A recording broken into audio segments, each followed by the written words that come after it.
video, we are going to start creating applications that IoT applications that are meant to be run in the Contiki operating system. So basically, applications that are going to be based on Contiki applications, and we are going to run them using the Kuja simulator that is in Contiki operating system. So the first one that we are going to start with is the LED button. So basically an application that could be run on a mote, on an IoT device, on a wireless sensor device that will when a button is clicked on the device, then the LED is going to be it will toggle on and off when the button is clicked. But we are going to instead of running it on a physical device, we are going to simulate it using the Kuja simulator. And we know that if simulator is more of an the Kuja is more of an emulator than a simulator, because we are going to select the right device.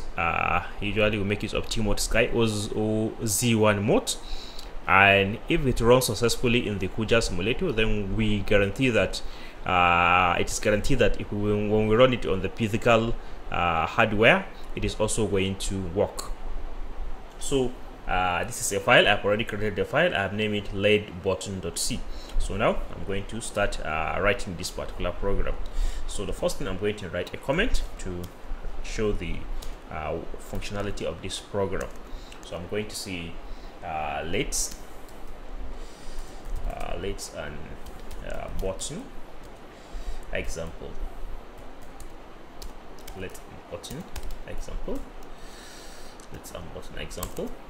So now the next thing I'm going to do, I'm going to import the header files that this program is going to require. So import header files. So the first thing that we are going to import is #include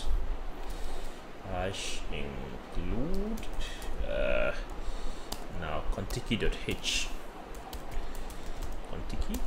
Now this will contain functionalities, the Contiki functionalities that are necessary to be uploaded on a device, on a hardware, on a hardware or the emulated hardware, emulated device on the Kuja, for it to work properly using the Contiki operating system. So all the required Contiki files and the functions are going to be uploaded using this particular header file, contiki.h. So next we are going to import the button sensor. So include, I'm going to say dev / it's in this directory, button sensor.h.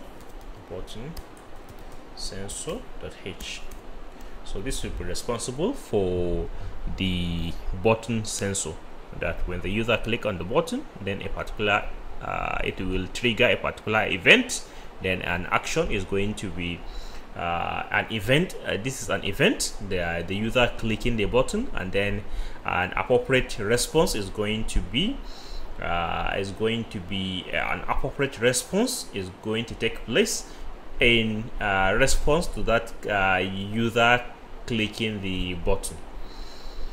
So next we are going to have the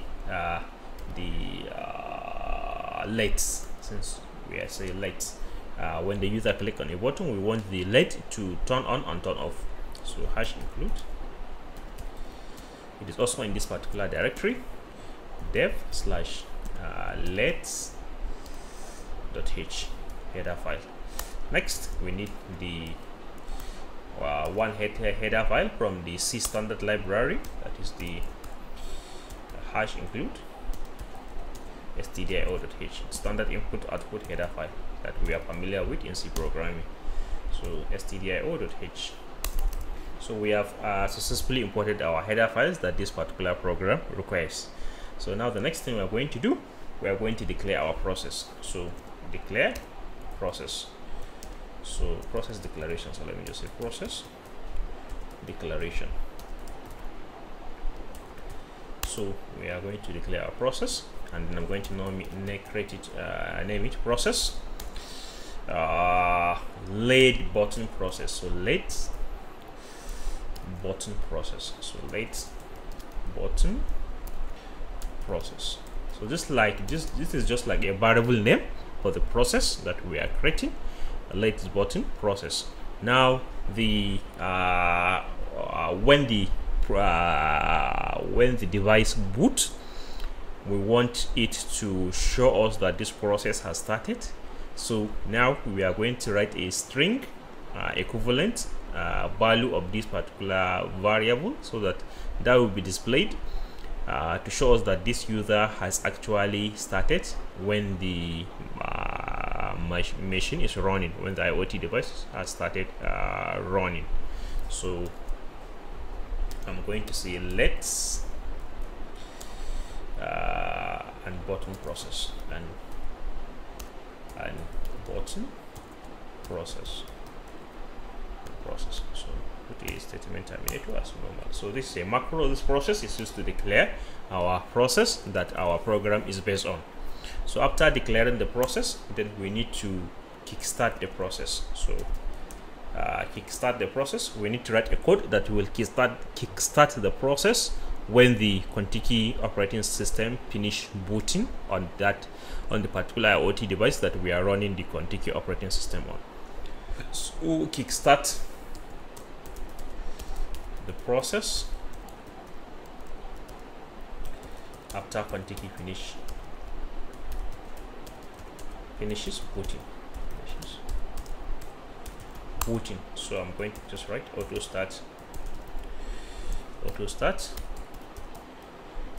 processes, and then now I'm going to write the name of the process that I want to kickstart, and the name of the process is the late button process that I declared in line number 11. So late button process. So now this line of code will be responsible for kickstarting the process when the IoT device finishes booting. Now the next thing, I'm going to declare my process thread. So declare a process thread. Declare a process thread. So we're already familiar with what a threading is in programming. So it's just going to run on a separate thread. We can create many other threads that are going to run concurrently at the same time. So declare a process thread. So and this is the way we go about declaring it. Process thread.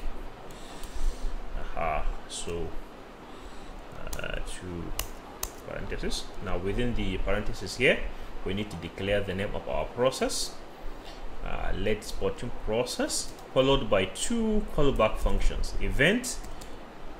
Okay, what is this?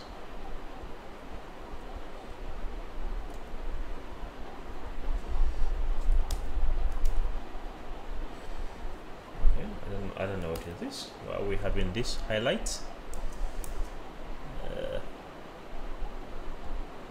All right, so it has gone away.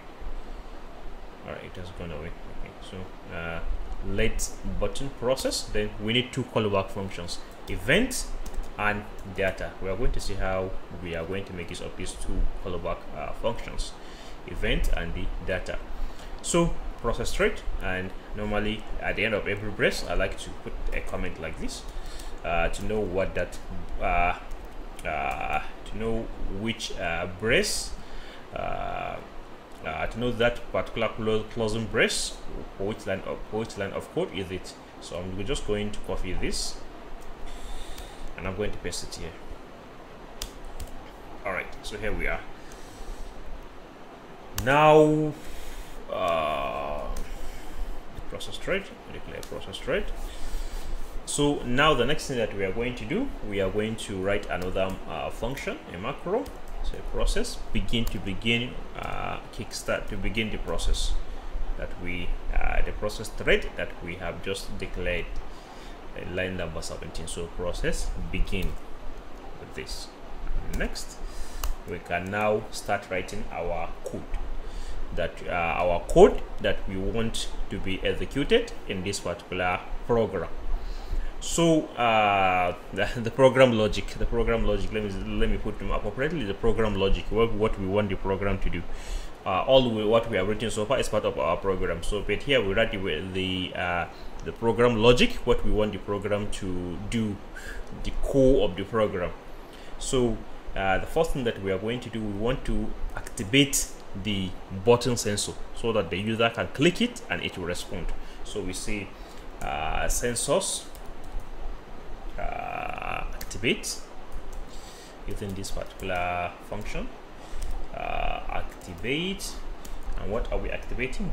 Button sensor. So button underscore sensor. So we have activated the button sensor. So after activating the button sensor, now I want to go into a infinite loop and then perform some activities inside. So here I'm going to end. I'm going to copy this. This is my programming. How will I put it? This is the way I like to code. So while true, an infinite loop while true, I want the program to run these lines of code continuously. This is an infinite loop. It will forever and ever, it will remain true. So print, I want it to print this particular line of code. Print, press the button, press the user button, or click the user button. Click the user button. All right, so let me do something like this. Put a format control string.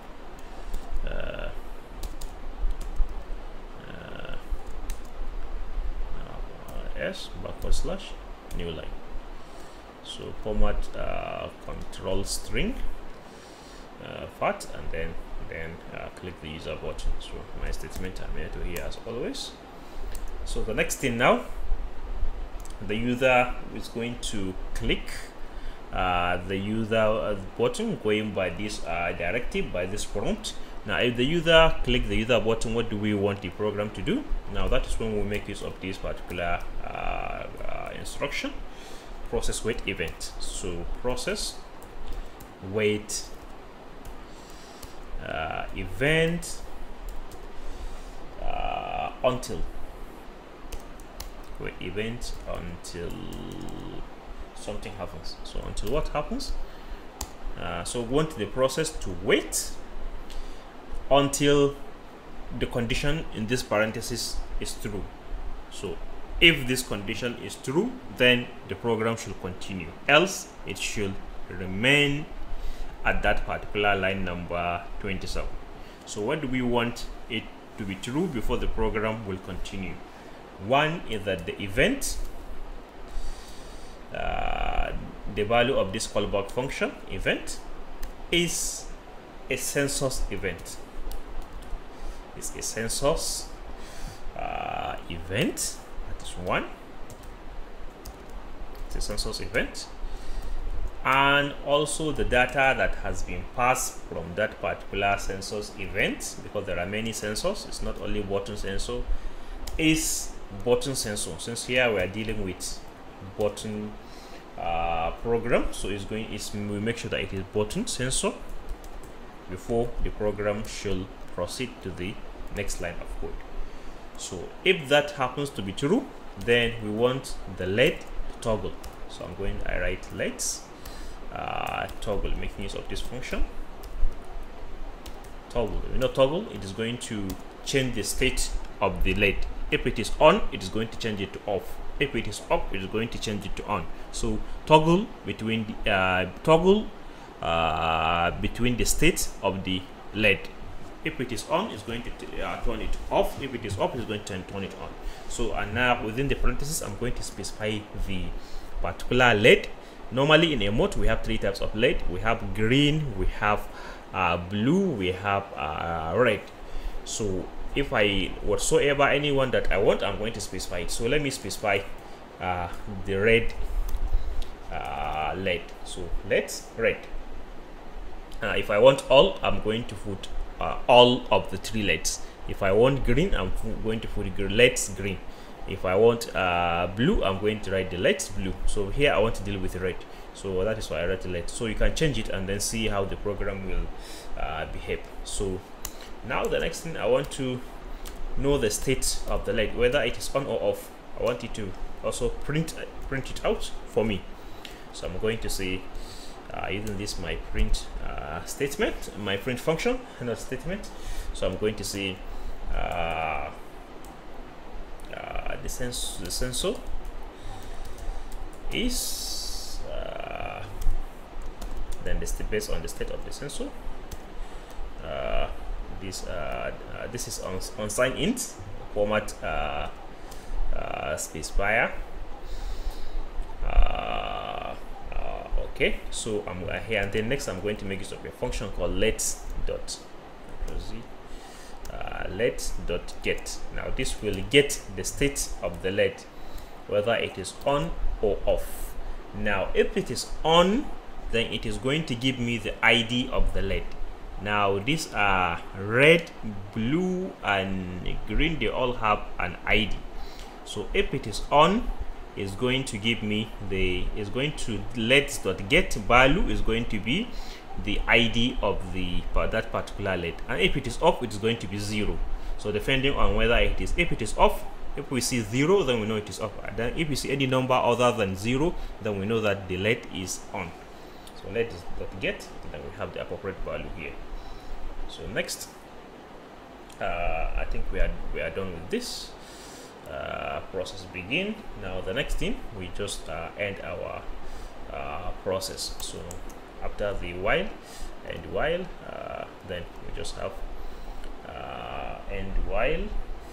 We have our process. We end the process. So end the process.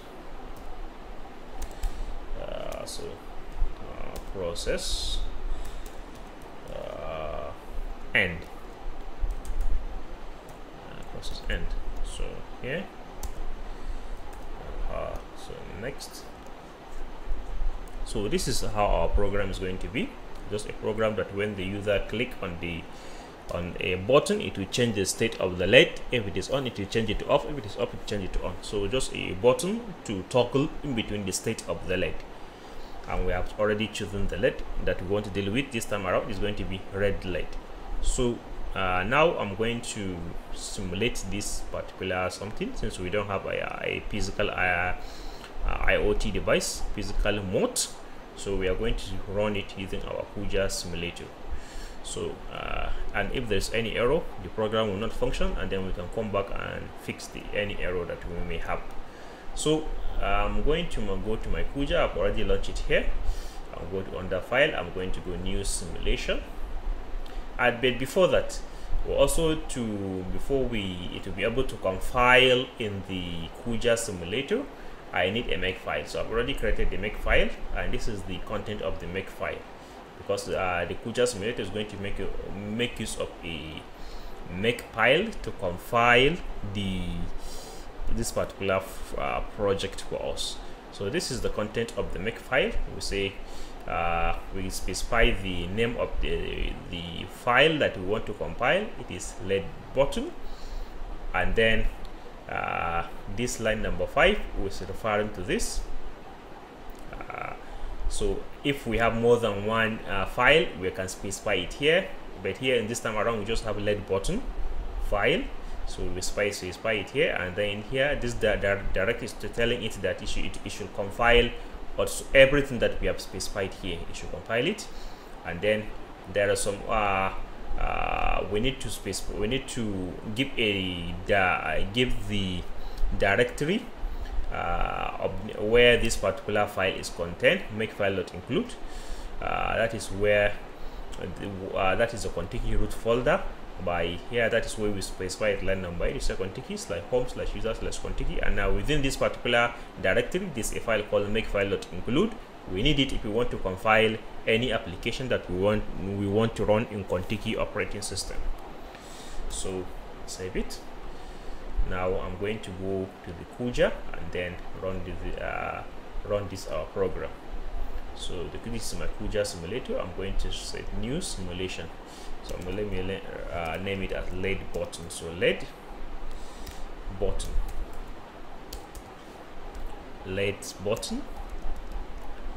LED button, and then I'm going to create. So now next, this is my simulation environment. We have network where we can have our modes arranged in a particular topology. Then we have this simulation control. We can start force the simulation. This is a note window where we can make some note, and then output. If the our program has any output, then we are going to see it here. So the first thing that I'm going to do is to add the mode. So I'm going to just say mode, create new mode type. Now these are the several other many types of modes that we can simulate and emulate using the Kuja simulator. So I'm going to the Z1 mode and Sky mode are some of the modes that are frequently used in performing simulation using Kuja. So I'm going to go with Sky mode this time around. I'm going to browse, and then I'm going to go to that directory where I have created my program, and it is in document,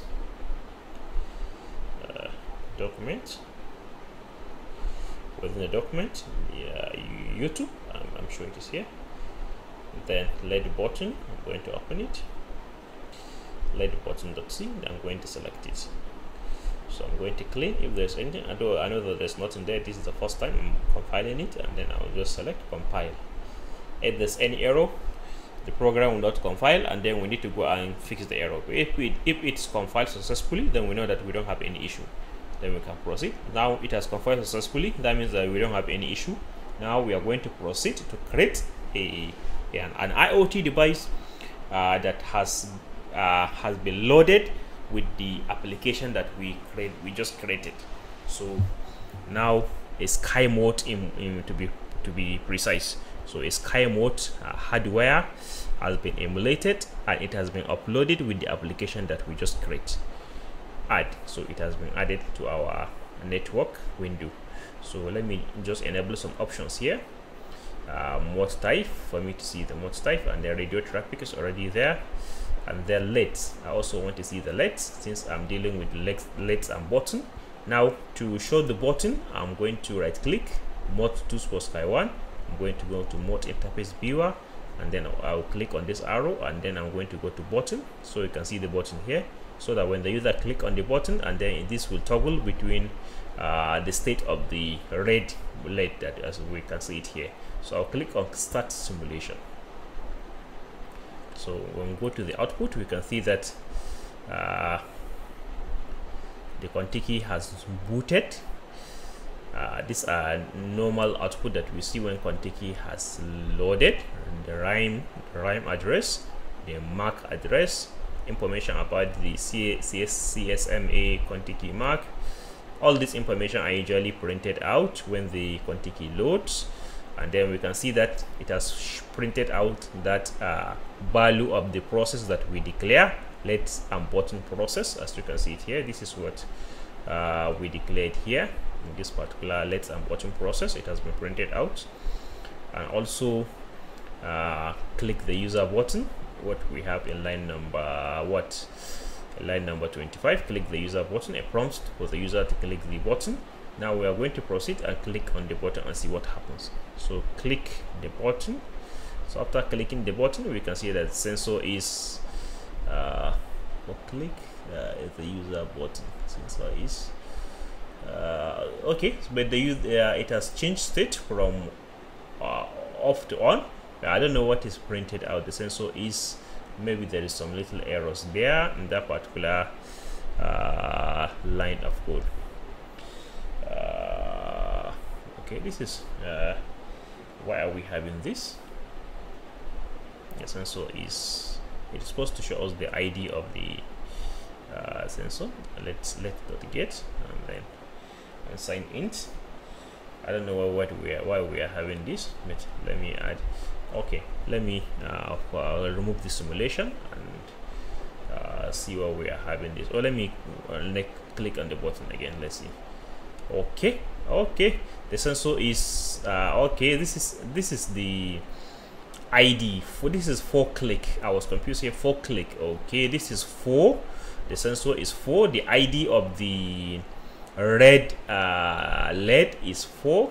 As I have said earlier, if the LED is on, it is going to show us the ID of the LED. That is what this function is doing. Let.get is going to the value of the let.get, the return value of this particular function is going to be the ID of the LED if the LED is on, and if it is off, it is going to be 0. So as you can see it here, now since the LED is off, now when we click it the second time, the LED is off. We can see that it is 0 because we didn't put new line character here. That is why the next prompt click user button, they are all printed on the same line. So what I'm going to do, let me quickly stop the simulation, force the simulation, and then go and correct it, and then come back and resimulate it again. So let me remove the simulation, close the simulation. Do you want to remove it? Yes, remove. So what I'm going to do, I'm going to make my little changes here. Sensor is click the user button. So after this particular instruction, take the cursor to the next line so that we don't have any something. So let me just go back again to the Kuja and recreate the simulation and then run the simulation again. So come here, file, new simulation, let's button simulation, let's button. So here we are now, create, and then I'm going to go under mode, add mode, create new mode type, and then I'm going to go under sky mode. So here we are, and now next I'm going to let's button, let's see, create the C source file, open it, clean, get rid of all the executables it created earlier, and then start the compilation process from scratch. So the compilation process is compiling now and creating my executable. So now I'm going to create and then add mode. It's going to add the mode, and then we're under view. I'm going to say I want to see the LEDs, and I want to see the mode type. Now click on it, mode to Sport Sky 1. I'm going to mode interface viewer, and then I want to see the button.